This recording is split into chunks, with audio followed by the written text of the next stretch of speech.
Hello बच्चों, आज हमारे पास एक जेईई मेन का क्वेश्चन है। आइए इसको हम सोल्व करते हैं। सबसे पहले हम देखते हैं पैरेलल प्लेट कैपेसिटर है, उसकी पहले एयर में कैपेसिटेंस थी वो सी है। उसके बाद उसके आधे में हमने डाइलेक्ट्रिक कांस्टेंट फिल कर दिया, तो उस डाइलेक्ट्रिक कांस्टेंट के कारण कितनी कैपेसिटेंस है वो इंक्रीज होगी, ये हमें जानना है। तो सबसे पहले हम मान लेते हैं क्या सी की वैल्यू जो इनिशियल थी वो कितनी थी, epsilon not a by D. ये होती है पैरेलल प्लेट की अपने पास कैपेसिटेंस। अब जैसे हमने आधे में फिल किया, मतलब ये क्या हो गया, डिस्टेंस आधी होगी, यानी डी हाफ होगी, तो हाफ ऊपर चला जाएगा 2।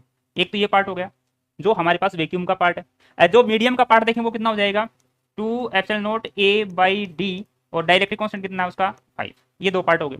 जब हम इस प्रकार से फिल करते हैं आधे आधे पार्ट में, उस कंडीशन में हम इसको मानते हैं किसमें, सीरीज में। यानी दोनों के दोनों कैपेसिटर मान लीजिए, दो कैपेसिटर मान लिया हमने, और इन दोनों को क्या मान लें, सीरीज में मान लें। जब इसको सीरीज में हम सोल्व करते हैं तो हमारे पास सी इक्विवेलेंट जो आती है वो वैल्यू आती है D by 2 epsilon not a plus D by 10 epsilon not a.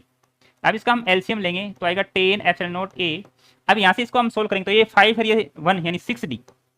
जब हमारे पास सी इक्विवेलेंट की वैल्यू अगर हम देखें तो आया 5 epsilon not a by 6d and 3d। 2 से इसको डिवाइड कर दिया तो 3d।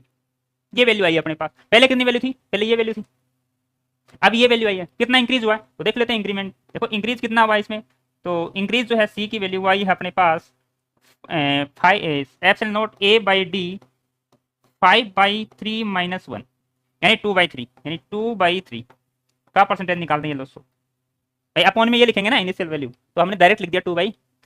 इसकी जो वैल्यू आएगी 200/3 की, वो कितनी आएगी 66.67, यानी 66.67% क्या होगा इसमें इंक्रीमेंट। ऑप्शन बी इसका करेक्ट आंसर। ठीक है, ओके।